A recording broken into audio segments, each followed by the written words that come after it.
शकुंतला और खोई हुई अंगूठी। राजा दुष्यंत के भव्य दरबार में शकुंतला अकेली खड़ी थी।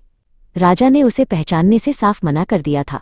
शकुंतला का दिल टूट गया और उसकी आंखों से आंसू बहने लगे। वो अपमानित महसूस कर रही थी और समझ नहीं पा रही थी कि वो कहाँ जाए। अचानक महल की छत जैसे गायब हो गई और आकाश से एक दिव्य सुनहरी रोशनी उतरी।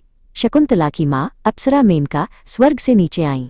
उन्होंने अपनी दुखी बेटी को अपनी बाहों में भर लिया और उसे बादलों के पार ले उड़ी। मेनका शकुंतला को स्वर्ग के एक शांत और सुंदर आश्रम में ले गईं। वहां शकुंतला ने एक स्वस्थ और तेजस्वी बालक को जन्म दिया। उन्होंने उसका नाम भरत रखा। वो बालक साधारण नहीं बल्कि बहुत शक्तिशाली था।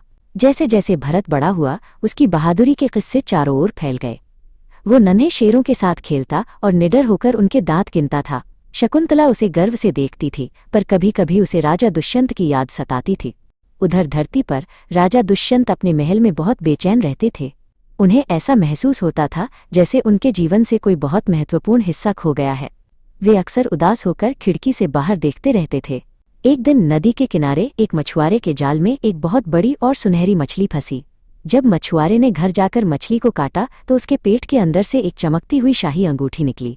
मछुआरा तुरंत महल पहुंचा और उसने वो अंगूठी राजा को दिखाई। महाराज, ये आपकी शाही मुहर वाली अंगूठी है।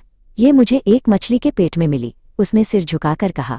जैसे ही दुष्यंत ने अंगूठी को अपने हाथ में लिया, उनके मन पर छाया धुंधल का छट गया। उन्हें याद आया कि ये वही अंगूठी थी जो उन्होंने शकुंतला को निशानी के तौर पर दी थी। पुरानी यादें उनके सामने किसी फिल्म की तरह घूमने लगीं। ओह, मैंने ये क्या कर दिया?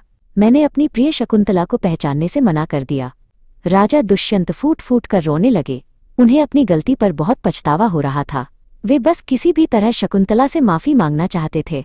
शकुंतला और भरत अब भी स्वर्ग के उस सुंदर प्रदेश में सुरक्षित थे। दुष्यंत को अब पता चल गया था कि उनका परिवार कहाँ है। उन्होंने मन ही मन कसम खाई कि वे शकुंतला और अपने बेटे को वापस जरूर लाएंगे।